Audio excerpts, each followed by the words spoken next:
Welcome back to another episode of Better Than I Found It, the podcast All Things College Golf. You're listening to Mike McGraw, the men's golf coach at Baylor University. Today's guest is former University of Houston golfer Mike Booker. Mike not only played on the 1977 NCAA championship team, but he remains close to the program today. He also holds the record for the most Texas Golf Association titles and is a 2019 Texas Golf Hall of Fame inductee, as well as the author of the Tournament Golfer's Playbook, a terrific guide for young aspiring players. Mike and I also discuss his opinions as to why his coach in college, the legendary Dave Williams, was so successful. I think you'll really enjoy this interview.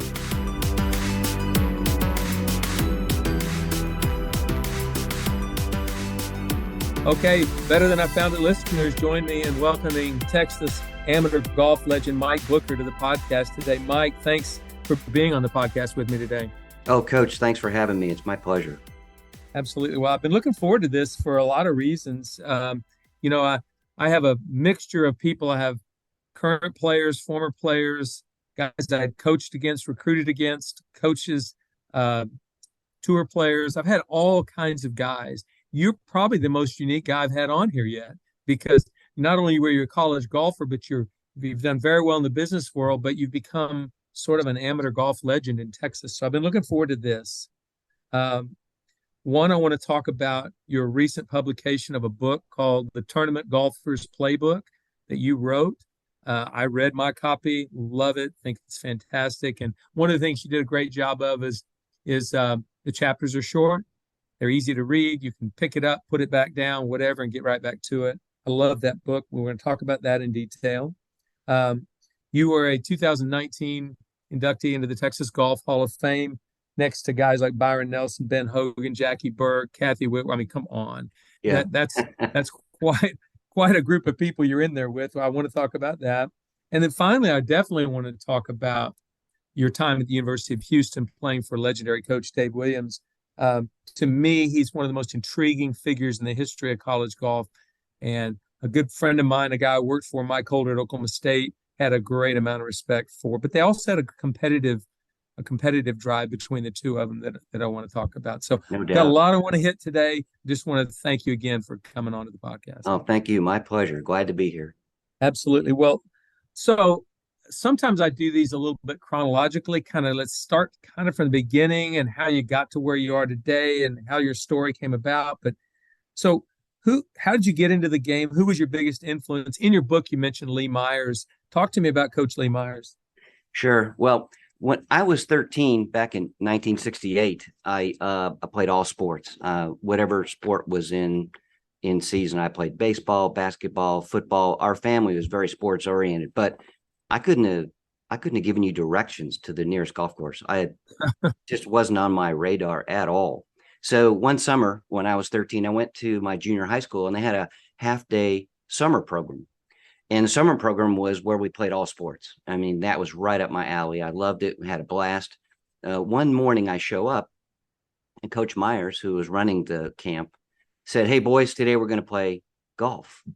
And he had a bunch of old golf balls, a bunch of old clubs. He had taken broom handles and put them out on the football field and drew a circle around them and said, "Here we go." And I sincerely said to him, I said, "Coach, thanks a lot, but I have no interest in playing golf, and I'll just see you tomorrow." And I turned around and started to walk away. And he yelled over my shoulder. He said, "Well, that's okay, Book." He said, "Go on home. You wouldn't be any good at this anyway." And he knew exactly what to say, because I turned around to give some smart aleck remark, and he stuck a club in my hand. And a week later, I had my own set of clubs. I talked to my football, basketball, baseball coaches, and I told them all I wasn't going to be playing their game anymore. And the golf bug just bit me hard, and I don't think it stopped since. Well, he was a sports psychologist. He used reverse psychology to get you to play the game. Yeah, and you know what's really terrific about him, because I admire him so much and I give him as much credit as I can when I can, is that my dad left our home when I was 2 years old. And this was a time in my life that I think for all teenagers, it's difficult at best. And he was an adult male figure that came along and really filled that gap for me. In fact, we became so close that when I became of age to go to high school. High school where I grew up started at 10th grade. He applied for the coaching job, the golf coach job at my high school, and got it. And Mm. so we went to high school together. And so every tournament I played in, everything I did, he was kind of like any other parent, just kind of hung on every stroke and was a guiding light for me, not just on the golf course, but very much off the golf course. Perfect guy to show up in my life at the perfect time. Wow. I think that's divine providence right there. That's pretty amazing. And so he got you into the game, actually coerced you into the game without you knowing it. And but you had to play the junior golf schedule too. Now, I'm gonna make the assumption that your junior golf schedule was a little different than the kids in Houston, Texas today play. Well, you weren't in Houston at the time. You were in I was in, California, correct? yeah, in LA area. Yeah, Yeah. absolutely. Night and day. I did play a pretty full schedule in terms of tournaments. What back then, so we're looking at the late 60s, early 70s, clubs, private clubs would host a tournament, and it'd be a one-day junior tournament, and we'd all show up and play. Never played a practice round, and because they wouldn't allow us to play twice. We played once, and so it was wonderful. It was very fun. We always had a great time, but there was only a couple of tournaments that were more than just one day. We had the state junior, of course, and Junior World they played down in San Diego and things like that. But no, it was very simplified. It was kind of a one and done golf Mhm. tournament. Well, when I played in Oklahoma growing up, we didn't really play a national schedule. I think I played in the Junior Orange Bowl in Miami, and I played in the Western Junior in Albuquerque one year. But the rest of the golf was played in Oklahoma. And so you Sure, played most of your junior golf probably in California. one hundred But percent. well, how in the world did you get to Houston, Texas? I mean, I know that at the time Dave Williams had the best golf program in college golf, but that's a long way. How'd you get out to Houston? Well, it's interesting. I started to win some tournaments and got a little bit of attention. Scott Simpson beat me in the semifinals of the state match play, and started to get a little bit of attention that way. And Stan Wood was the golf coach at USC, and I went to visit with him, and I went to UCLA, and I started talking to the guys there, and what they told me was that, for example, USC played Riviera, which was really a drawing card. But when I found out they played, at the time they were going to play Riviera Thursdays after 3 o'clock, sort of thing. So it really wasn't quite what it appeared to be. And Coach Meyer said, you know what? If you get a chance, you need to go to Texas where you can play golf. You can play in some not perfect weather all the time, and you can really have a chance to play a lot of golf as opposed to, you know, one day a week after three. So I was recruited by those schools. They knew me better than Coach Williams did, but for some reason, Coach Williams got interested in me, and when he did, his great skill set was recruiting. He went By the time I was offered a scholarship and signed to go to U of H, I was getting something. It seems like every week I was getting a clipping out of the school newspaper or out of the Chronicle, or it just was amazing. By the time I came to, got in my 1970 Mustang and drove out to Texas, I felt like I was already part of the team. I knew everybody's name. They reached out to me. So I think his great skill set, and we can talk about that some more, was his recruiting.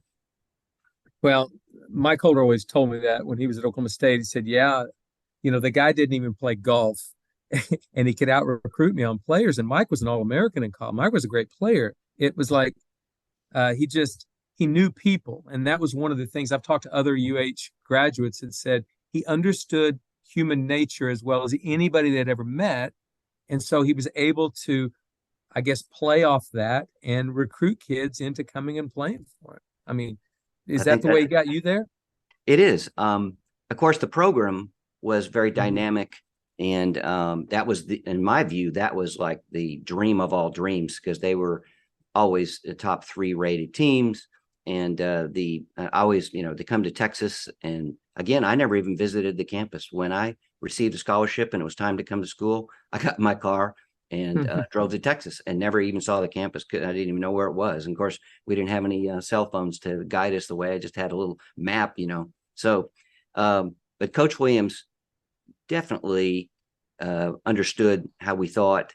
I think the fact that he didn't play golf worked greatly to his advantage. He was actually an engineer professor. He taught engineering at University of Houston. So I think that if you're asking me, I think that his real gift was that he because he was such a good recruiter, he didn't really clog any of our heads with how he thought we should hit the ball, how we thought we should do this or do that.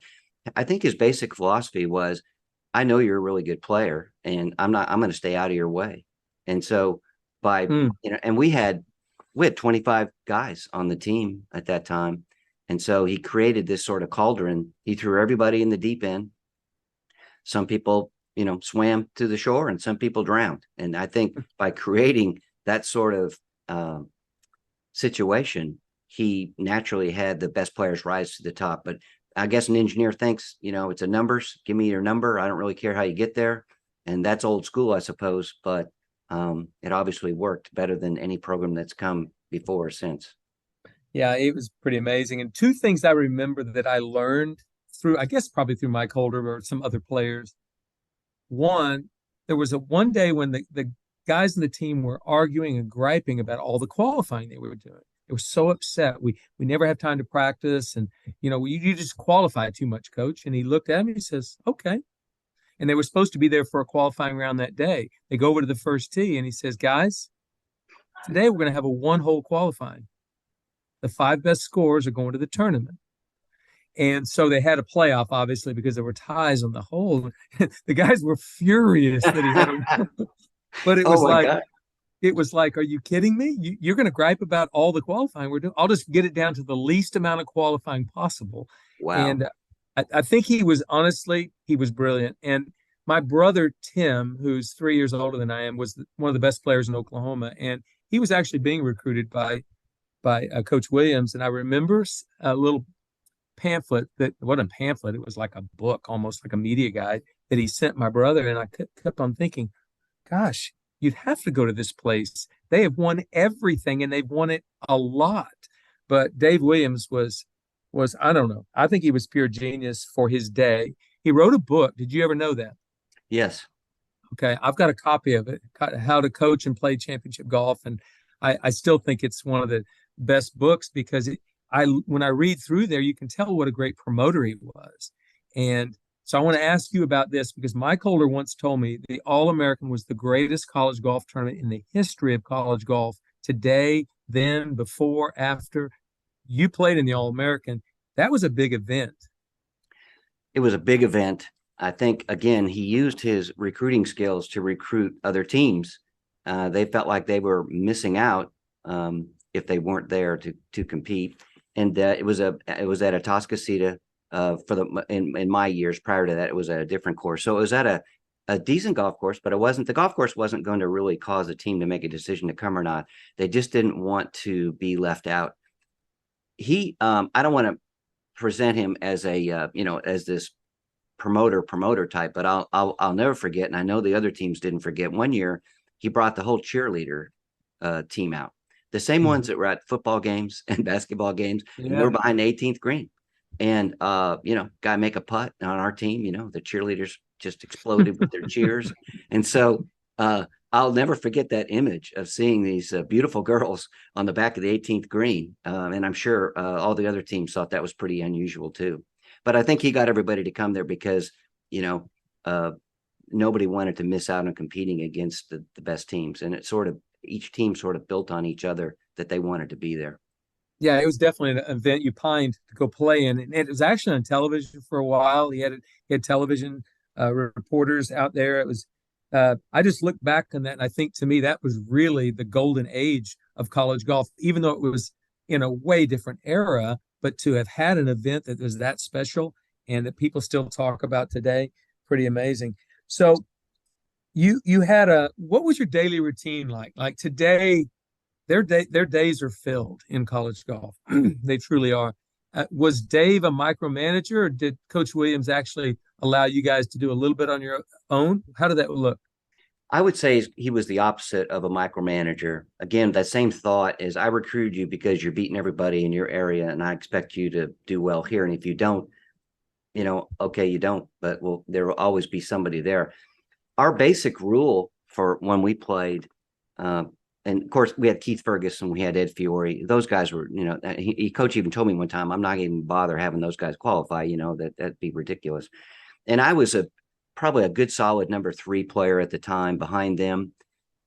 But if you played a couple of bad tournaments in a row, maybe you were the 5th score a couple of times, you were subject to qualifying. But our daily look would be, we wouldn't necessarily see coach on a regular basis. The top 4 guys, which was usually, in my junior year, it was Keith and Ed and myself and John Stark, let's say, and we would play the top courses in Houston just every day, and we the guys who were out of the top 4, which were quite a few, another 20 some guys, were playing various courses all around. So we were really I have to say, we were left on our own.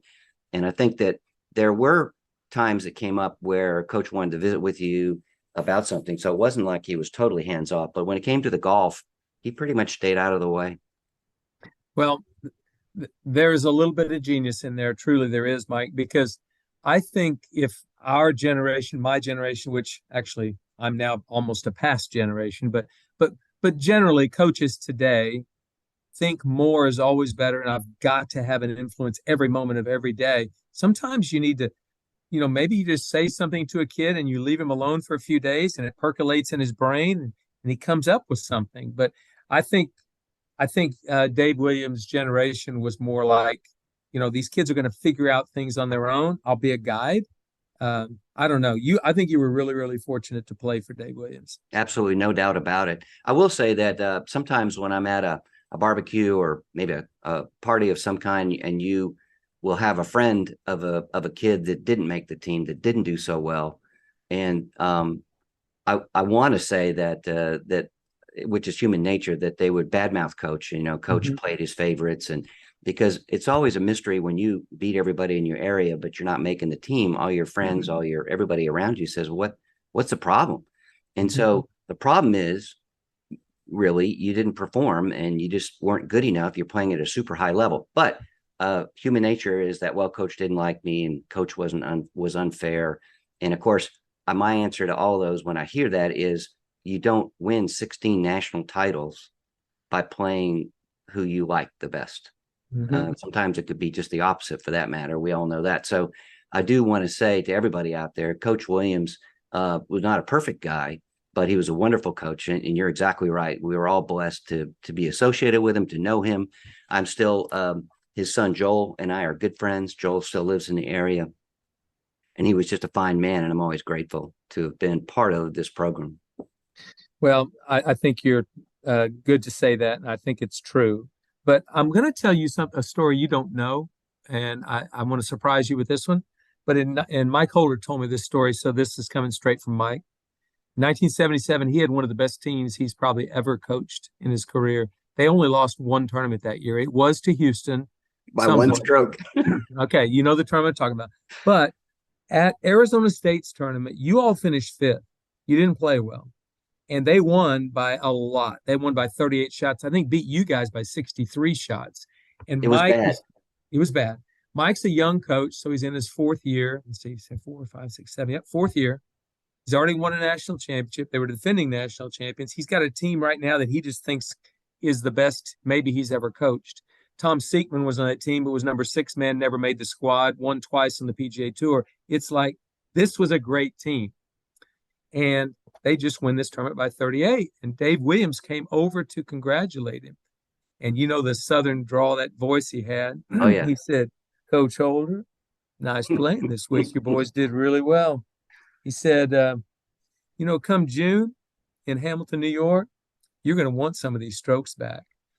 And is that right? He said, and he just shook his hand and walked off. And Mike, being a young coach, was kind of dumbfounded, like, what does he mean by that? What does he mean by that? Well, fast forward 2 months, you guys beat him by 8 shots there at Hamilton, New York. And Mike told me that story unannounced one day. He told me that story because I said, is this going to be the best team we've ever had at Oklahoma State? And he said, no, I think the best team I ever had. And he told that story. And he said, Dave Williams knew something I didn't know. How about that? What a great story. I love that. Yeah. Well, it was. That was Number one thing, and that's right. I've told 1,000 times, and when people ask me about that year, 77 NCAA, I always start out with, well, we weren't really supposed to win. We kind of knew that. We weren't, self-defeating in that at all because it was game on when the flag went up. But it was very tough conditions. It rained the entire time. It was a light rain. I remember I got up during the night and stuck my hand out the window, and it was still a light rain. It was just miserable. And so I think one of the things that was great about our team is that we were tough, and we didn't like to lose. Let me tell you, I remember that sting of those 38 strokes when we were out at that tournament where they played so well. And I remember watching those guys make the turn. They were turning, Lindy Miller was turning it in 32, and Jaime Gonzalez turning it in 31. I'm thinking, oh my God, what is going on here? This is crazy. So they really lit it up.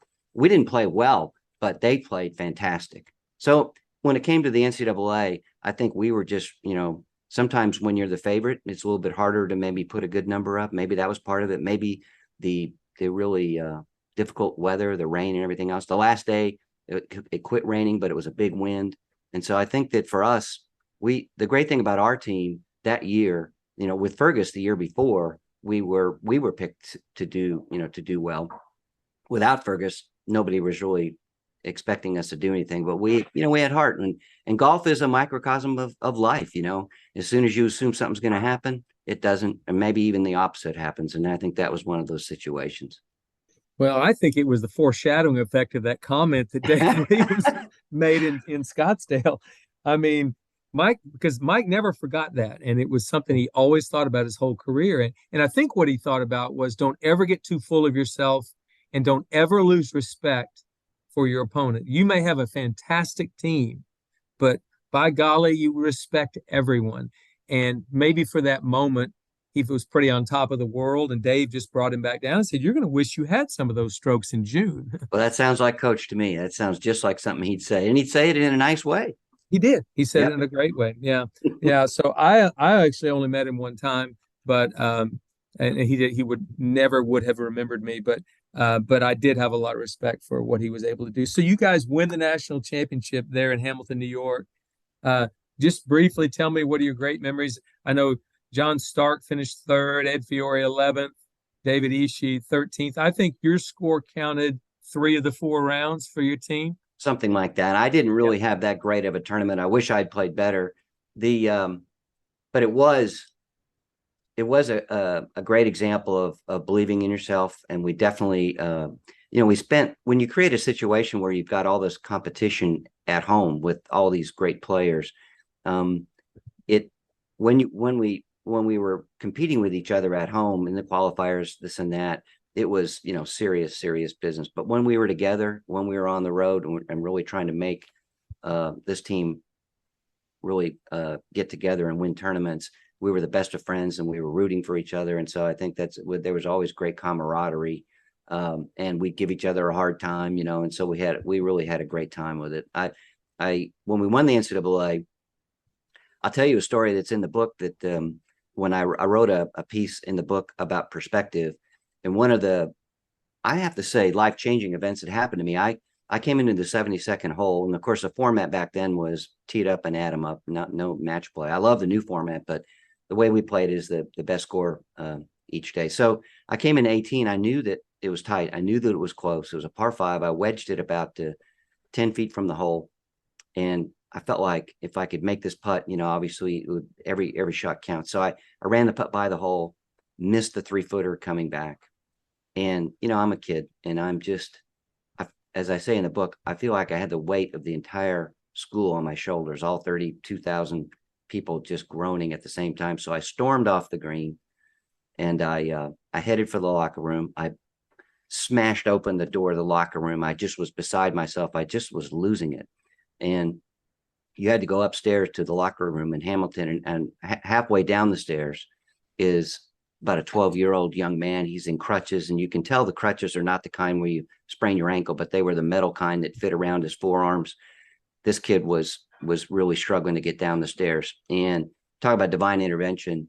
It felt like my whole body drained all the anger, all the despair, all the drama. drained out of me as I saw this young boy coming down the stairs, and I went up the first few stairs to see if I could help him down, but I completely forgot about that putt. And I learned such a great lesson there, is that even, one of the things you probably struggle with as a coach is to help people have, the young men, young ladies have perspective. And that was my instant karma right there. I instantly realized, wait a minute, this kid's going to be struggling his whole life. This is just one episode in yours. Hmm. Golly, that's a really good story. And I actually read that 2 days ago in your book and thought it was really, it's like one of those moments you never forget and affects you the rest of your life. And so when you lose a golf tournament, yeah, it stings and it hurts, and we're all competitors. But when it comes right down to it, it's other people are struggling more than that three putt you had right there.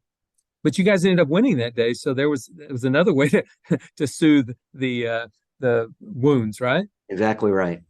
Yeah. Did Coach Williams get you guys rings or not? Did you guys get rings in those days? We did. We got beautiful rings. I wear it to all the U of H functions. I'm still involved with the golf team, involved with the sports program at University of Houston, so I always make sure I wear my ring.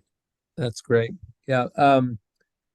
So you win a national championship in 1977, and you go to the tour qualifying, correct? Is that next fall? Exactly And right. you get your PGA Tour card. Right. Talk about that, the very end, how you got it, because I did read that in the book, which was really good. And then I want to go to a putting lesson you got from somebody that we all know about. You But go bet. ahead. You Yeah. bet. So right out of college, we go to back then the tour school to get your card on the PGA Tour, and it was a 3-stage process. And I think there was something like, starts with about 5,000 people, and then there's a local and then regional and finals. So we were at the finals. Ed Fiore and I were rooming together, and the first day I shot 76, and I was in 93rd place, and they were going to take 25. And so I was really in danger of missing the cut as well. The next day, an incredible storm hit, about a legitimate 30-mile-an-hour wind. I remember hitting a wedge to one of the par fives for my second shot. It was brutal. And I shot 71 and took myself to about 8th place. So now I'm in good shape. It's the last round. I'm coming into the last hole at Pinehurst number 4, good par 4. I hit a really good drive. I tug a 5-iron into the front bunker, but no big deal, kind of a standard bunker shot. And as a theme in my book, throughout my book, is talking about staying in the present, working your process. Don't get result oriented. Just stay right where you're at, execute. Anyway, I jump into this bunker, and I'm a 22-year-old kid, and I start thinking, this is my dream come true. I'm going to be a tour player. I can't believe it. I'm going to be a tour player. This is all I've ever wanted. And of course, I'm immediately in what I call in the book results oriented thinking clearly. And what do? I blade this bunker shot across the green into the back bunker. Now the world starts to spin. Things really accelerate. I start to hear myself tell my friends, oh, I doubled the last hole and I didn't get my tour card. All of these thoughts going through my head.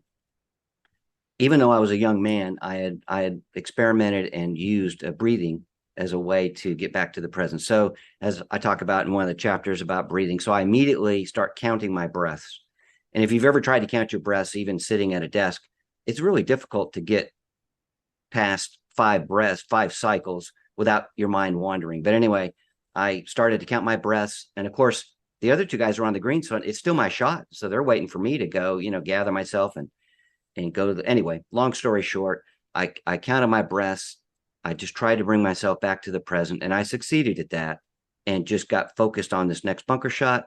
It was a downhill bunker shot, had a little bit of a downhill lie. I can see that ball sitting there right now, and just put out of my mind all the negative of a double bogey if I didn't get it up and down. I did get it up and down. I can't remember if I'd love to tell you I hit it a foot from the hole clutch. I don't remember, but I remember I got it up and down for a 5. And I, at that time, I was the youngest player on tour. I got my card, and that January took off to Tucson. Wow, good story. Yeah, I think breathing is a way underrated part of how to get in the moment, but it does bring you into the moment when you breathe and you think about your breath. So Exactly right. And again, it's all about I was so young, and just is typical of a younger person to think of so much about results that their whole process gets thrown out the window. And that was a classic example. And that's a moment that I'll never forget as well. And I'm glad it had a happy ending. Yeah, that's for sure. And that was way before they used the term process. It was just that's something you were just trying to figure out. You didn't call it the process at the time in 1977, but that's what they call it today. Yep. Okay, speaking of process, one of the greatest players in the history of the game, and an absolute Texas legend and a Houston legend and a legend out at Champions is a guy named Jackie Burke Jr. And I want you to talk me through this because I have a story about Jackie Burke as well, but I want to talk me through a putting lesson you got from him in 1977. Absolutely. And that was one of the stories in the book. So here I am out on tour, and I'm struggling and particularly having issues with my putting. And so I had met Mr. Burke a couple of times, and he'd always been really good to me. He's just a fine guy, a fine man. And I called him up out of the blue, and I said, Mr. Burke, it's Mike Booker. We met a couple of times. I'm struggling with the putter. Would you mind giving me a putting lesson? And he said, no, of course. Come on over, Mike. And so I drove over to Champions here in Houston, and got there, and it was a huge Texas thunderstorm hit. So we went into his office, and he watched me stroke the ball and whatnot. And he said, he gave me the greatest advice that I've ever received in my life. And all these years I've been playing golf, and I didn't appreciate it. I didn't understand it, even as simple as it was. And what he said was, he says, Book, he said, never try and make a putt. And 22-year-old Mike Booker looked at him like, I'm thinking to myself, what are you talking about? But I was respectful, of course. And Mr. Burke, when Mr. Burke was in a room, when he was talking to you, you better listen. And so he commanded your attention. And so he gave me the lesson, and I picked up those things. But the last thing I was thinking about was his advice to never try and make a putt. What he was telling me was, and I didn't understand it, didn't know it till many years later, is the process. He was emphasizing that once you hit the ball, you're done. You can't control what that ball is going to do. All you can do is read the putt, pick your line, and hit the ball down that line, and you're done.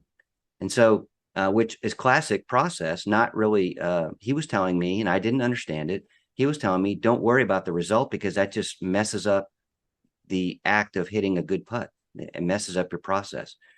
But I'll never forget, I thought to myself, that's the silliest thing I've ever heard in my life. And honestly, when people ask me of a putting tip, or they ask me, what's the best advice you've ever received, I tell them that story. And I would say certainly 70%, maybe 50 to 70% of the people look at me the same way I must have looked at Mr. Burke, like, that makes no sense at all. But if you think about it, if you're on the last hole to win a tournament, who's going to make that putt, that 5-foot putt? The person who's thinking about their process, I'm just going to roll the ball and see what happens, or the person that says, oh my God, I might win the golf tournament if I can just make this putt.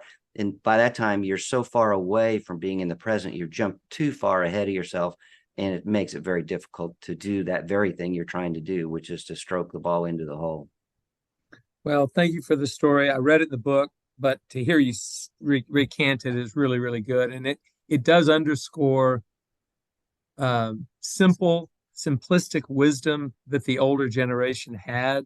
I mean, my dad was the same way. He would just say one little thing to you and then walk off. And you're going, wait, I've got to process what he just said. But it was simple information right there. And I think it's just as true and just as valid today. I do too. And it's interesting. If you can actually get on the golf course, I don't care if you're competing or just out with your buddies, and all your goal that day on the greens is to roll your stripe. I draw a stripe on the ball like so many other players do. If my goal is just to roll the ball, if that's my goal, and I'm not really worried, I truly am not worried about whether it goes in or not.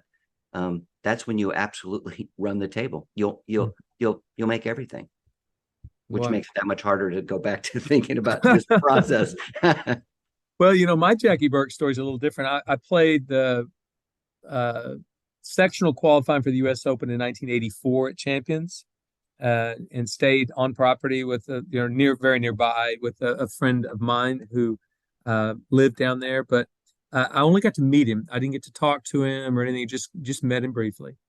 And then probably 25 years later, I'm the golf coach at Oklahoma State, and we are going down to Texas for spring break. We've got a tournament on the front end of spring break in Austin, and then we were going to go over to Houston one day in between, play champions, and then we played a tournament in Houston at the Golf Club of Houston at the end of spring break. So we had the whole week taken up.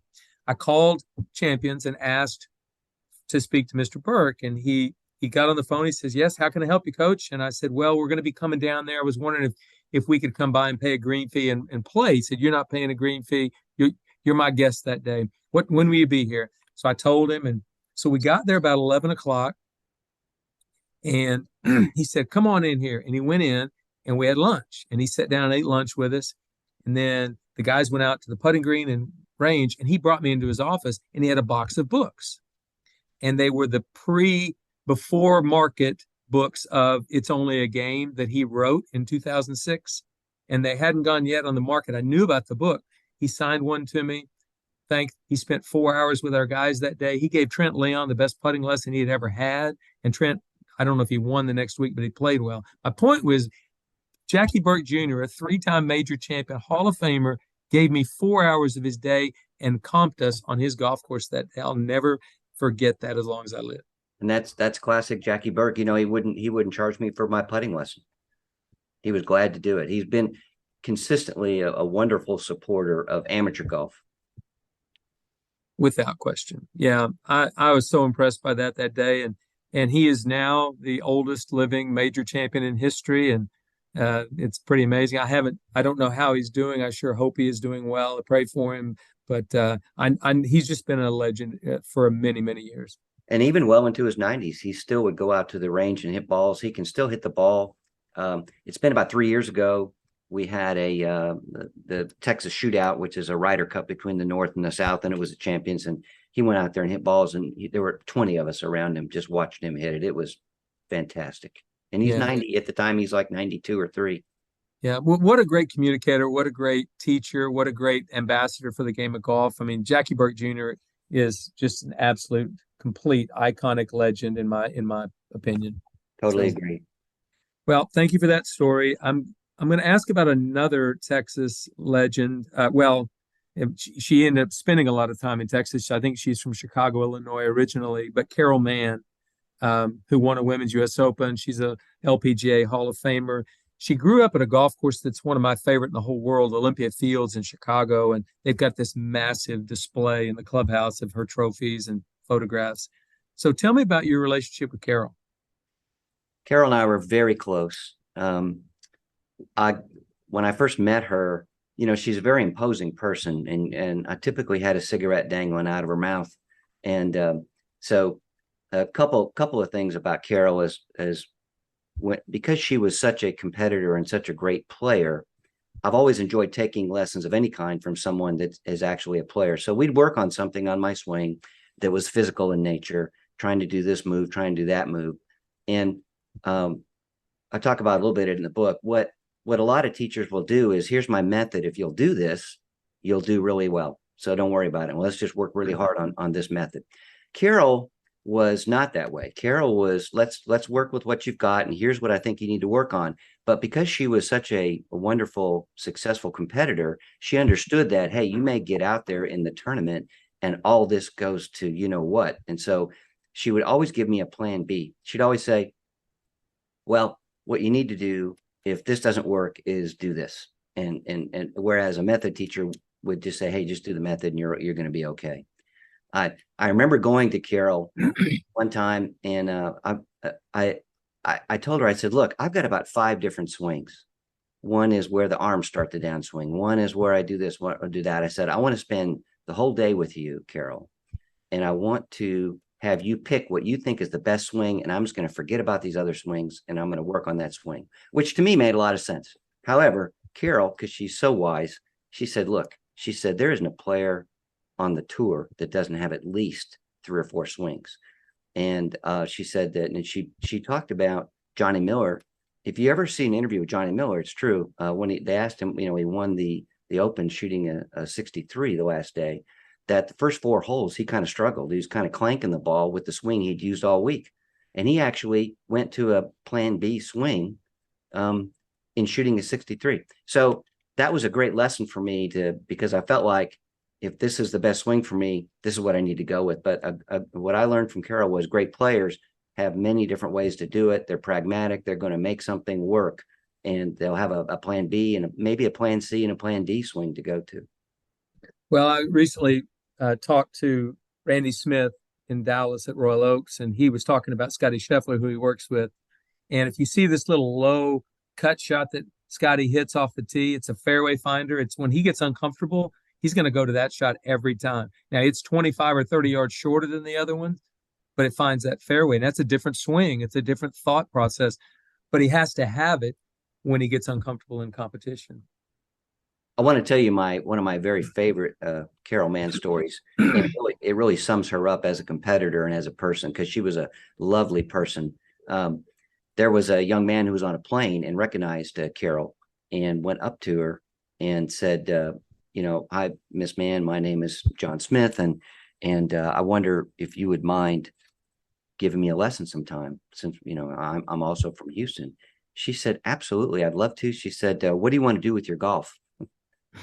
And I told all my friends when they would go to take a lesson from her, I said, "Listen, that first encounter with Carol, you must know what you want to do with your golf. It may be to break 80. It may be to win the club championship, or maybe to win the US Open, whatever it is. She's going to ask that question, and you best have an answer." Well, this young man was asked the question, "What do you want to do with your game?" And he said, "Well, I don't know. I think," and Carol said, "Stop right there." She said, go ahead and sit back down. And when you can come up with what you want to do with your game, come back and see me, and I'll be glad to help you. So she very much was, goal oriented, and very much wanted you to succeed at whatever it is you want to succeed at. But she wasn't going to waste time with you if you didn't have a pretty good vision of where you wanted to take your golf. Well, that was pretty amazing. My dad was a club professional for years, and that was one of the things he would ask, the same type of question, like, "What are you trying to accomplish here?" And then one of the things he'd follow up with, and I'm sure she did the same, is if you came to the next lesson and you hadn't worked on those things that in between, you hadn't done any practice, any work, I mean, he wouldn't even give that lesson. It would be a waste of time. So, but anyway, maybe things have changed in the modern day. I don't know, but I think a lady like Carol Mann, who was not only a great player, and by the way, the tallest LPGA golfer, I think, in history at 6'3", but she wanted a very, very high rate. But then when she became a teacher later in life, she had the experience of having competed. She understood what a player was like. So you had to benefit from that experience. No doubt about it. When I was at a tournament and struggling, I would text her, and of course she knew my swing, and she'd get right back. Here's plan. And again, here's plan A. And if that doesn't work, let's go with plan B and just kind of, get out of town, with whatever we can make work together for that day. She was when we lost Carol, it was just devastating because of our friendship and my love for her, but also I didn't have someone that I could text and say, "Oh my God, what do I do now?" You better figure it out. Maybe she gave you enough knowledge through the years that you can handle it yourself now, Mike. It's all written down. There you go. I love it. I love it. Well, you've been referring to this book throughout this entire interview. So now I want to get kind of into the book and just, you wrote in the book that you mainly wrote this book for young players, junior golfers, and college golfers, and amateur golfers, people that need this kind of. And this is a compilation of basically 40 or 45 years or 50 years of your involvement in the game. So talk to me a little more specifically about the book, and for one, how can people get it? All of that. Sure. Well, thank you for that. So a little bit of background. Coach Dismuke, a great coach at University of Houston, about 5-6 years ago, came to me and he said, "We've got a really talented group of players, but we're not getting the job done. And I wonder if you would mind coming to talk to them because you played all these years of tournaments."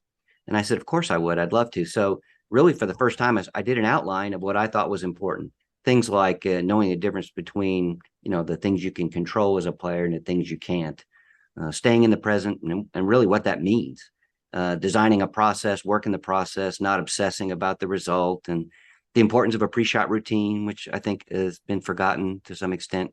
And taking responsibility for every shot you hit. Don't being a victim. Anyway, positive self-talk, a lot of these things. And so I put them all down in an outline.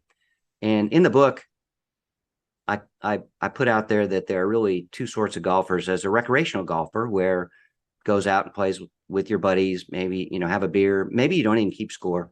And then there is the golfer that plays tournaments. And within the category of golfers who play tournaments, there are what I call the tournament golfer, who is not a victim, takes responsibility, has no excuses, has great self-talk. They are their own best friend.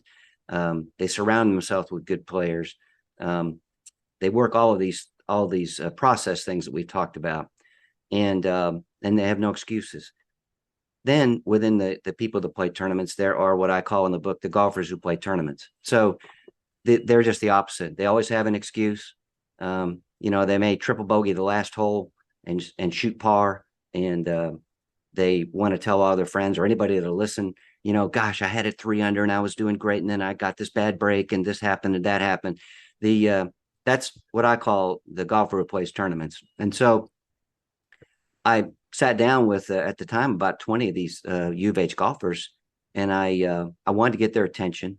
And so I said, guys, you all think that you're tournament golfers, but I suspect that you're really just golfers who play tournaments. And what I meant was you're going through the motions and all these things that the golfer who plays tournaments does to really inhibit their success. These, being a victim, having excuses, all that goes with that. And so I began to talk about what it means to be in the present and how to keep yourself in the present. And we talked about breathing and these sorts of things, so that we've talked about today. And so I put that together, and they actually improved their ranking pretty dramatically. There were 4 or 5 of the guys I could tell really plugged into it. And then I did this a couple of more times for coach for teams after that. Then I started to think, well, let me expand on this just to sort of leave something behind. And I thought it might be the kind of thing that I'd have a few pages that I could type up and give it to friends and young people that maybe they can benefit from it. And then sort of all of a sudden it turned into a book. And before I knew what happened, it turned into a book. And I really thoroughly enjoyed putting all the stories are fun, and to illustrate the point. I didn't want the book to be about me so much, because there's really not anything in there that talks about, oh, I did this great or that great. What the book is really meant to do is, here's what I really did wrong, and here's don't let that happen to you. And using all of the things that I learned really from watching the great players that I played with over the years. Well, good observational skills, obviously. But one of the other things you were able to do with the book, at the end of each chapter, there's a life hack, which basically is, this is kind of how what I just talked about relates to your everyday life.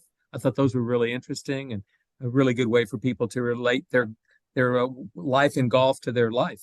Well, thank you. And it's interesting. Some of the reviews that have been written about the book are by non-golfers that picked up on the life hack. And my thought there, Coach, was, when I really looked around, I realized that everything I've been able to achieve off the golf course is because of what I learned about myself and others on the golf course. I know that's very cliche, but it's really true. And so then I thought, well, if that's the case, then let's apply some of these same things off the golf course. There's a young man who just took a job with a company a couple of weeks ago. He was a All-American at University of Houston a few years back.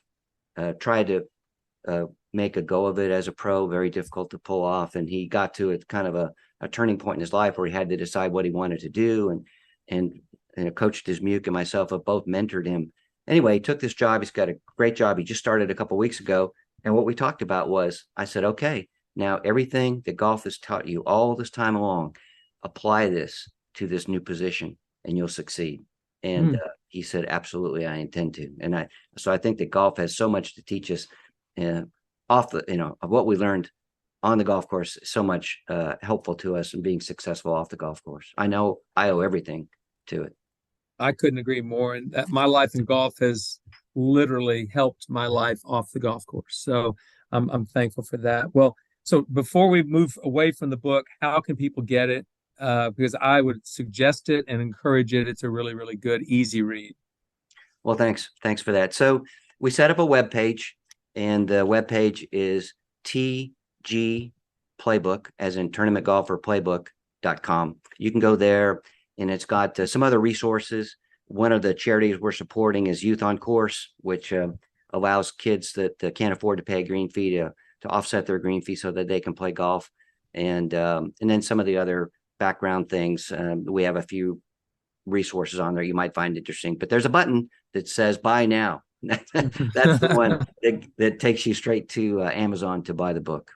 All right, well, that's simple. Well, that's fantastic, and I hope all my listeners at least consider checking it out. So I just have one question before we finish here. Two questions. One, are you going to play this year? You're going to compete? I'm assuming you're going to. Yes, I still love to compete. The sad thing is, when I think when I turned 55 and I got to playing senior golf, I was probably in denial a couple years into it that I had gotten that old. And now next week I'm 68, and I feel like oh my God, I'm aging out of senior golf now too. But I still love to compete. I was fortunate enough to be a senior player of the year in Texas last year, which of the times I've received it in the past, I think this last one was the best because I was, as you get older, I still feel like I had the skill set, but to be able to prove it like that and do that and compete, that's the best. And I've always said, I've never really played golf for fun. I don't know if that's a bad thing or not. I've always played it to test myself, to compete. And so that's always been my motivation to play golf, was to test myself. Golf is fun. I do enjoy the recreational golf too, but I love to compete. So yes, I'll be out there giving it my best. Well, go get them this year. But one of the questions that I've asked a lot of podcast guests has been this: what's the best piece of advice you could give to a 14-year-old who wants to play college golf one day? I mean, speak to that 14-year-old who's listening today. What a great question. So what I've noticed with the younger players, 14-year-old, is that they go out and they beat balls all day. And that's fine. That's part of the way that you get better. Obviously, taking lessons, having somebody like I had a Carol Mann, and I've got a Jared Jones now at River Oaks that really helps me. And I'm always still learning. I always tell people, if you had talked to 25-year-old Mike Booker and said, hey, when you're 68, you're still trying to figure this game out, I would have laughed my head off. I would have thought that was the silliest thing I ever heard. But that's the magic of golf, is that you're always still learning. So I would tell a 14-year-old, go ahead and bang all those balls. But more importantly, or at least just as importantly, is get yourself in competition, get in the tournament, and really get out there and screw up and understand why you screwed up. And I would say that you probably got ahead of yourself, or you were beating yourself up because of a prior hole that you made a double bogey on or something.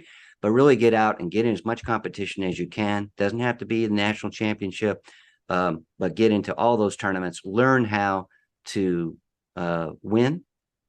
Learn how to control yourself, and observe those players that are beating your butt, what they're doing that you're not doing. I think that would be the critical thing. And obviously, all the other things, don't get down on yourself, don't beat yourself up, be your own best friend, understand all that. But number one thing I would say is get out there and compete. And if it's not your thing, that's okay too.